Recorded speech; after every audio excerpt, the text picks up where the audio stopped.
Here we go. Let's do this. We've got one life, one shot. Who do you want to be? What do you want to do? Addicted to Betterment, a podcast to inspire us to keep going, to try something new, to dream, to think big, bigger, to overcome. Here we go. Here we go. Here we go. So I'm back with my favorite human, my wife, Nikki Llewellyn Gregory. And I was thinking as I was preparing for this episode of a couple years ago, we were headed to the airport. I was taking you to the airport to go on a retreat. And you had told me you were going on this retreat months before. And as your husband, obviously I'm excited for you and support it and excited that you get to go with great people. But for me, I'm going to miss you a lot. I got to fend for myself for food and all the things. And you know what kind of a terrible situation that is when I've got to fend for myself for food for a whole week at that. But I remember that you were in the middle of starting your company, a startup that you did from ground zero. You were in the middle of giving all your energy and effort to that. And as always, trying to be an incredible friend to your friends, trying to support your non-for-profits that you're highly involved in, the missions that you support, at the same time, giving a lot of energy and effort to being a great wife and all the hats that you wear in life.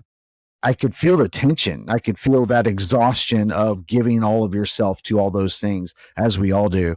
And I remember feeling that as I was taking you to the airport, you were a little tense, trying to wrap up work so you could be away. And I dropped you off, gave you a hug and a kiss, wished you best, and of course, missed you for a solid week.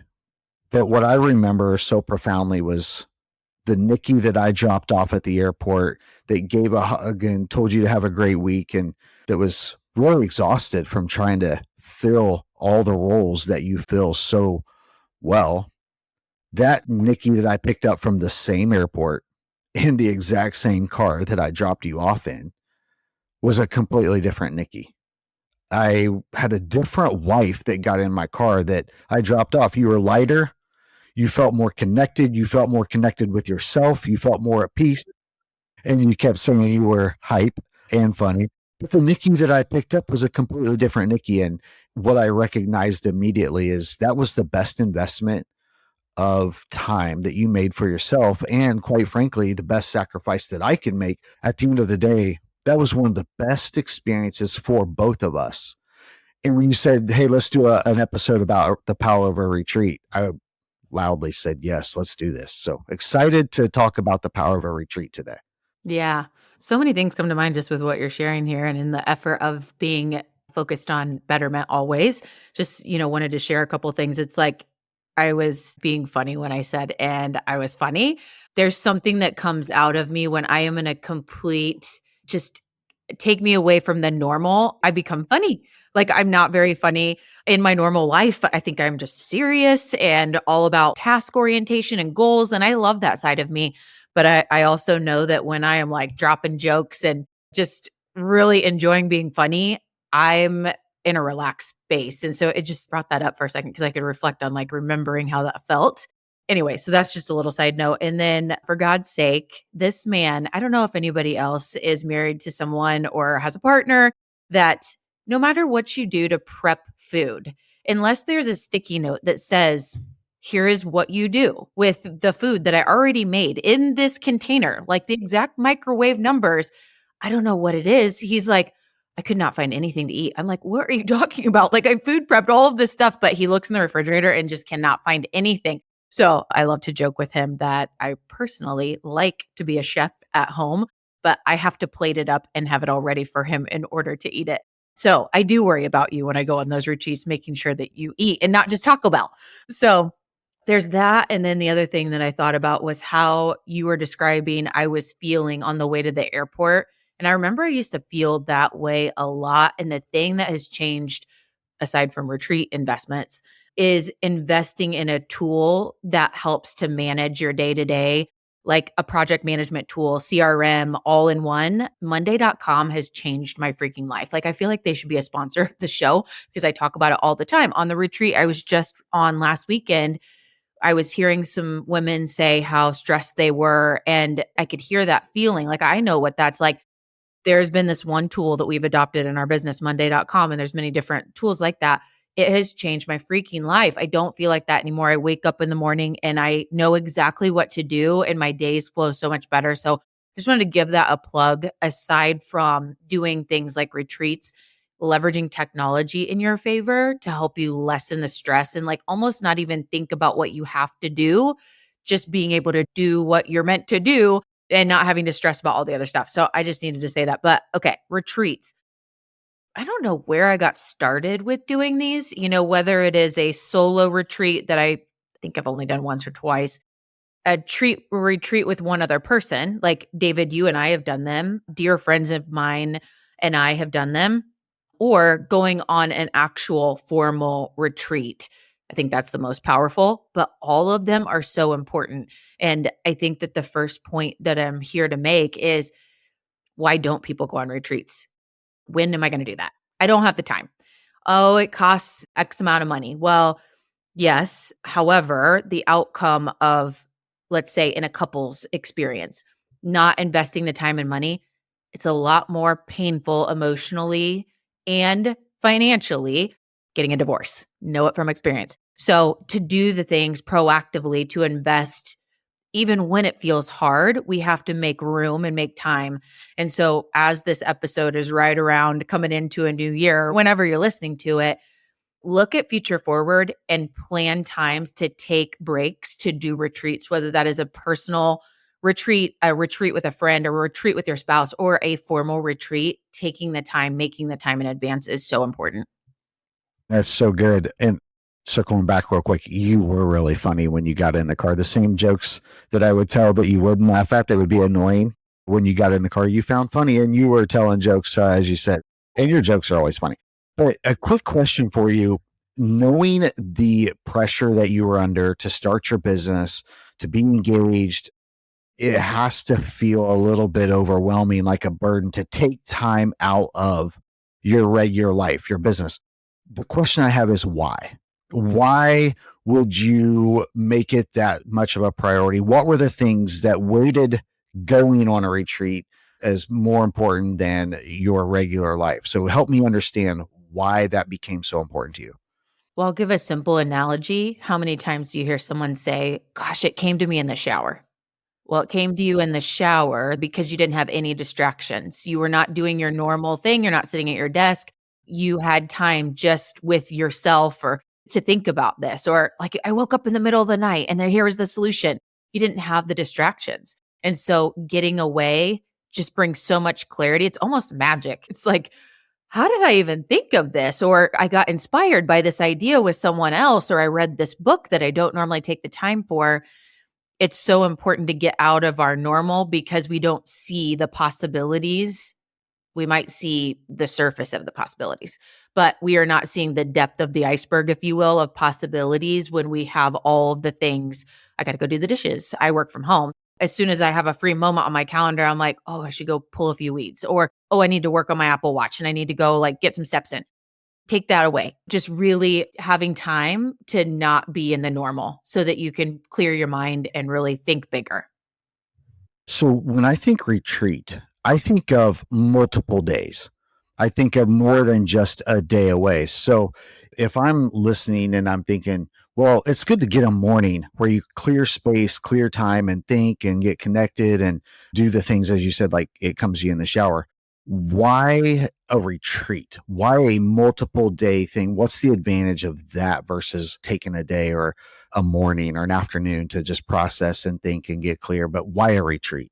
Yeah. And I do think that you could do 1-day retreats, and there's a lot of power there. I actually was at yoga last night with one of my friends, and she did a retreat yesterday. It was an all day get away from the norm. And they went to a house of a friend in her backyard. And she was talking about that experience and how powerful it was. So I do think that you can do 1-day retreats, and there's a lot of power to that. It's getting outside your norm, right? But real power is getting outside your norm for a while. You think about when you go on vacation, typically it takes me a few days to get in the vacation mode. I'm really excited and still thinking about work and all of that and all the responsibilities. And then it takes a few days and I'm like, all right, we're grooving. Another reason why we have to take longer vacations because we need time to get in the groove. But I think that's the power of truly getting away, going to another location and being able to take the time to unplug. The difference is really unplugging to allow yourself to do the things like think bigger, go deep dive introspectively, to calm down. So, as someone who's had a front row seat to watching the power of how it changed you, I wouldn't say transformed you, but the Nikki that I picked up from the airport was completely different. Help me understand what a retreat is not, because in my mind, I'm thinking it'd be easy to kind of like, oh, I'm going to do a retreat and taking the kids, I'm doing this and doing that. And that's not really a retreat. You're not really getting the clarity and the space that you need to just gain the perspective of what a retreat does. So, how would you tee up? How would you help me understand what a retreat is not? So I don't make that mistake. Yeah, two things that come to mind. One is stressful inclusions. So it's like having to manage the kids, having a really packed schedule, anything that's like a stressful orientation. The other is unhealthy behaviors. For example, going on a retreat and being like, I'm at an all inclusive and we're starting drinking at 9 a.m., with mimosas. That's not the place for that, right? You're not going to have a clear mind. The same thing with eating, like all inclusive. I'm just going to eat whatever. You're not at your best then. And so, healthy, being in a place that really elicits your healthiest version and you're committed to being that healthy, not that you don't have a glass of wine or whatever as part of a retreat, but it's eliminating the stressors and really teeing up the healthiest version of you to clear your mind, be your best. Yeah, that's really good. Judging on the effect I've seen on you from going on retreats, it seems to me that part of the power of the retreat is who goes with you. What kind of importance would you put on that? There's maybe a couple things that tie, but it's so important. There are personal retreats. You go by yourself. And we were actually talking about that on the group retreat I was just on. One of the most powerful things you can do for yourself is go on a silent retreat. There's no talking. You are literally just with yourself and no talking. I mean, there's some retreats that are group organized. You go to dinner by yourself, no one is talking. Like, it is a organized situation for you to just be silent, be with yourself. So that's really hard. I've actually never done that before. I don't know if I could. But when it comes to being with one other person, I be very choosy. Your spouse, your partner, and our core values aligned. I think that's the key, is whoever that individual you're with, if it's going to be the two of you, your core values aligned. One of the best people in the world that I travel with is Allison Martin. We've gone on many trips over the years, even just this group trip. She was my roommate.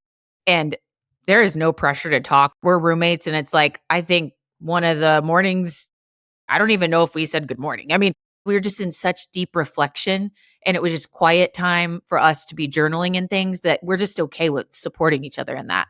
When it comes to group retreats, this is a little different because you don't know a lot of the people that are going to be there. It's organized by someone else most of the time. Not that you can't organize your own. I think that's a great idea. But you're going to show up in a space for multiple days with people that you've never met. You're trusting that what you signed up for is filtering the people because of what it is. So I was just on the High Vibe Tribe retreat, which I plan to go on every year. I've been the past 2 years, really love it. My dear friends, Amy Woodall and Desiree Garcia, they have created this out of an act of love. Like, it is their heart and soul. I don't even know if they've made $1 so far on this. They know in the future, yes, this is going to be something where we're not just footing the bill on the extras, but it is an incredible retreat experience. And what they do is they have a rule: no assholes.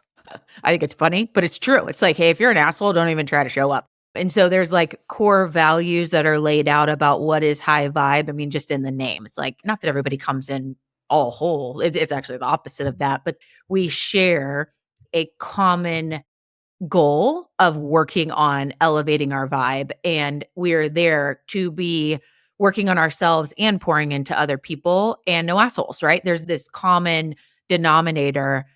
I've been on retreats before. I'm actually thinking of one that I went on with Allison in a group format 10 years ago, 8 years ago, and we left early.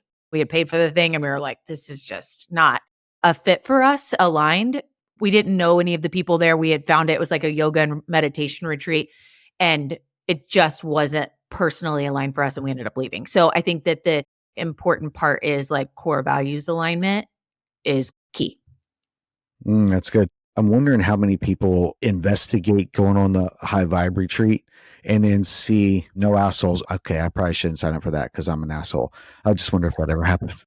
So I thought it's interesting that you say it's the high vibe retreat. Not that everybody comes in with high vibes, because as I dropped you off, you were tense, you were stressed. The goal is that you're going to achieve all of you shared mindset to get to a high vibe place. I love that shared mindset. How important is it in picking a retreat, choosing a retreat, leading a retreat, in which the leadership and how it's conducted, the organization of it, the people that, as you say, filtered? Give me some important factors in that and choosing that. I think that's really important. And I would venture out to put a bet that most people admire the retreat leader, the work that they do. I mean, there's some background there. Like you've read content of theirs, you've read a book of theirs, you know them. I think that's really important. And you're even more excited to like be with that energy of that leader or those leaders because you have a little bit of history of knowing the type of work that they do. I think that's most of the time in place for people and why they sign up. Maybe not always, but I do think that's important. And in my case of like just shining a light on the high vibe retreat, I couldn't respect these people more. And I want to be around them because they inspire me. They're very smart. You be in a room of people smarter than you with lots of skills that are different than yours and uplifting. And I know that about these retreat leaders, both Amy and Des. You want to be around them and you see how they live their life and you admire it. And you're like, I want to be in that shared experience together. So I think that's really important that you're vetting who's leading the retreat. Also from a organizational standpoint, their partner in this is Sarah Reuter, and Sarah is a master at designing the experience with all of the details so that you're maximizing that like it is a healthy environment. The vibe that's created from the lighting and the room space and like the outdoor time and when to do that based on the weather. And we've seen Sarah's magic and how she's created that. And that's a complementary skill set to Amy and Des. I think the leadership is so important. That's awesome. So we talked about why a retreat, why choose to do a retreat versus your normal routine. You talked about how important it is who you go on the retreat with. We heard that loud and clear. What are some of the results? What are some of the outcomes that you personally have experienced, or that someone who is thinking like myself, I'm kind of inspired right now to put together a retreat, go on my own retreat. I want to set one up myself. If I'm sitting thinking, man, that sounds amazing, I want to do a retreat. What are some of the outcomes, results you would hope to achieve, you could expect to achieve, and that you personally have experienced? Yeah, I'm sitting here looking at you, David, with a hat on that says TSRW. That is really a foundational habit in our lives now, taught to us by Desiree Garcia. And I look back at last year's retreat. What did that retreat do? It really brought to life like TSRW, which is the shit really works. It's a complement to law of attraction and a practice that I've known for years because Des has been a friend of mine for years, but just watching that in action through the retreat, very much focusing on manifesting the life that we want. What is manifestation? It's really about what's in your mind and focusing on that. And so a couple of things come to mind with what's the ROI or whatever of retreats, new practices learned and applying those. It's not just hearing it and reading a PowerPoint slide, it is doing it. So at High Vibe, we're doing yoga every day. I am so much more confident in my yoga practice because of the daily routine of yoga and practicing that. Yoga is a practice, right? Des is a yoga instructor, so she brings professionalism and teaching us those things regularly. So new practices learned. The other new practice that David has affected us so much and our TSRW practice is breath work. I've done breath work in the past, but never at the level that we did last year. So the first High Vibe Tribe retreat that I went on, I was addicted when I came back. And then I introduced it to David, and David was like, this is awesome. And it's become part of our morning routine. So it teaches you new practices. Another is building habits, learning from others, things that have worked. And it's like, how do I close my rings every day on my Apple Watch?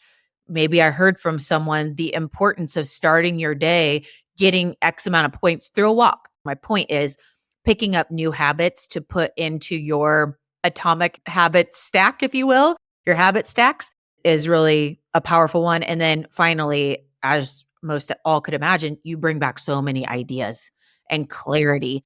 I was on a retreat last weekend and I was doing a retreat last weekend called Imagine If with my dear friend Rachel Downey and two of our colleagues in podcasting. So it was really about podcasting as the core. Imagine If, dreaming, and Andrea Butcher and Gretchen Schott and Rachel and I got together. And I remember as we were reflecting, Gretchen goes, "You guys, I already have 15 ideas written down that are actual ones I'm implementing. These aren't even all of the chicken scratch notes. These are actual 15 things that I have to do when I get back." And we were talking about that basically happened in 30 hours of time. But just you pick up these new ideas, learning from each other and sharing. And we had an agenda that we co-created when we got there. It wasn't a formal retreat. And so many topics we brought to the table that others of us got to learn through. It wasn't our question, but Andrea had a topic we worked through. And then it's like, gosh, I got 3 takeaways from Andrea's topic. So just to summarize that, I think learning new things and applying new practices is 1. 2, building new habits that help you level up your life. And 3 are the ideas and clarity that comes from spending time with others and just working through it away from the stress and really being in a healthy place. Man, Nikki, that is really, really good. I'm wondering, could you give us an example of a powerful experience that you have experienced that you would consider life-changing, or something that is very personal to you that you would share with us directly? Yeah. So 2 come to mind. Do you ever do the word of the year thing? You pick a word and then just your theme for the year. So I don't usually do that until David, you and I do a New Year's practice of planning our year. And that's usually the time I might be like considering a few words or whatever, but that's when I narrow it down. At the last High Vibe Tribe retreat, we were doing a very in-depth session. It was called a cacao session. It was like meditation and breathing and just kind of learning and forgiveness. And it was a really deep emotional session. Super awesome. If you've never done one, highly recommend it.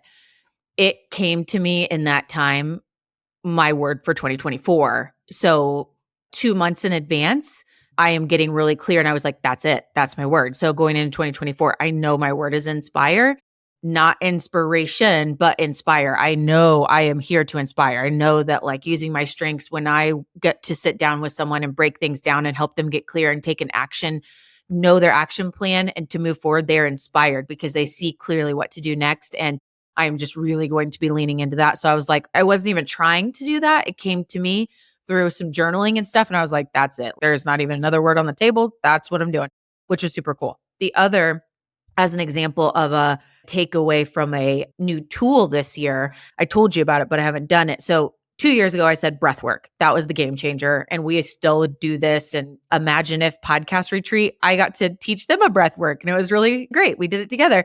So there's that. Recently, have you ever heard of a pendulum like you use in meditation?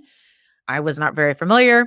My dear friend, Amy Woodall, has been talking about this pendulum thing for a while. And she's like, yeah, this rock on a string tells me what I should eat. And I'm like, come on, like really?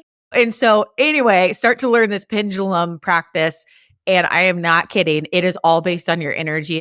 It was really cool. And so I have so much to explore with that in my meditation practice is bringing that in. But I was all excited. I was so excited all week about learning that and pretty fired up about talking about it now. There's just so many things. Hopefully that answered your question. That's great, Nikki. Thank you so much for sharing. And it's been cool as your husband to have a front row seat to seeing the power of you going on a retreat. While selfishly, all the reasons, I don't want to see you go. I want to spend the time with you. I want the time together, whether it's to do stuff around the house or I got to fend for my own self for food. And we know how big of a challenge that is. All the reasons. Obviously, there's an expense involved, and you think about that. And in light of all the other things, as your husband and as someone who has had a front row seat to watching the power of retreats, I'm a fan. And I'm thinking, not only for myself, but our friends, if you find yourself in a season where you're trying to get better, you want to get better in areas of your life, you're trying to find clarity, you're trying to find connection. In today's world, there's so much noise. We're so busy. We just fill our brains with noise all the time, and it's hard to block all the noise out. Create a space, find something, plan something. And based on your takeaways, here's what I took away from what you said, and I'll share this with our friends. Number one is why a retreat. It's so important to get clarity, to create space, to be quiet, not in the shower, as you said, but an extended time to get quiet and gain clarity on things in your life. Number two is it's super important who you do it with. Do it with people who have shared values, shared mission, and are trying to achieve that same level of peace, joy, or whatever it is that you mentioned on the high vibe. There's that. Number three is what you can expect to achieve. Get clear on what you're trying to achieve, what your goal outcome is. And if you get super intentional on what the retreat is, who you're going with, and the goals that you want to achieve, this can be a life-changing thing for you. I'm going to do a retreat. I hope our friends that are listening to this also get inspired to do a retreat. Thank you so much for taking time to share this. Thank you for being addicted to betterment. Yes. But one more thing, David. So the power of retreats, not just from me being the participant, but from you seeing the other side. Like, I am better for you. I come back more clear and less stressed and all of this. And you learn the practices that I'm learning because I'm sharing those with you. So just better for others around you and the people you lead in your workplace. With that, David and I have been so inspired by this retreat idea that we are doing our first retreat for Addicted to Betterment. So excited about it. It's going to be March 1st through 3rd. It will be a couples retreat, not a couples retreat like a marriage therapy, like a couples retreat where you get away, do all the things we're talking about, and do life planning with your favorite person, your partner. And we lead through exercises that help all of us do all the things I just shared, learn new practices, start new habits, get a bunch of new ideas from each other in a 3-day experience. It'll be an extended weekend experience. And because I do love food and I do love cooking, bringing in the accommodations, we will always do them in a mansion. So do you ever go to Airbnb? You click on the tab that's a mansions and you look at these houses. It's like, well, those are pretty cool. Probably wouldn't rent that by myself. But hey, if we all chip in, we could do this and then experience this mansion. So we have a mansion in Tennessee that we've booked. So excited about that. And then I can guarantee you the food will be 5-star. I do come from a restaurant background. David does too. Outside of him being able to prepare for himself to eat at home, he's really good at preparing for others. And we are so excited about that and might have a couple of spots open when this airs. I know that we're almost booked now, but maybe it's something that you as the listener want to say, hey, I'm going to grab my partner and we're going to go out on a leap of faith with these people and this podcast and go try this out. So I'm really excited that we've gotten inspired to do one of these couples retreats for A to B. That's so good. I love what you just said. And thank you so much for reminding me to talk about our retreat that we are planning. That's so exciting. The power of watching you experience some growth, development, clarity, all of that, I get to benefit from it when you come home. And what we got inspired was give couples a space to do that together. So like you said, this is not a come work on your relationship, get to know each other again, love each other, all those things that will probably organically happen through the practice of sharing this together. But the goal is that sharing self-development, growth, clarity, all the things that you experience on our retreat, sharing it with your spouse. So thank you so much for that reminder. I can't wait to collaborate on that with you and experience the food and the mansion. Let's go. So you just listened to this episode. Now, join us in being addicted to betterment. Please subscribe to the show, share with your friends, tag us, and please take a moment, leave a review. Yeah, we do want your stars, but we really want the feedback.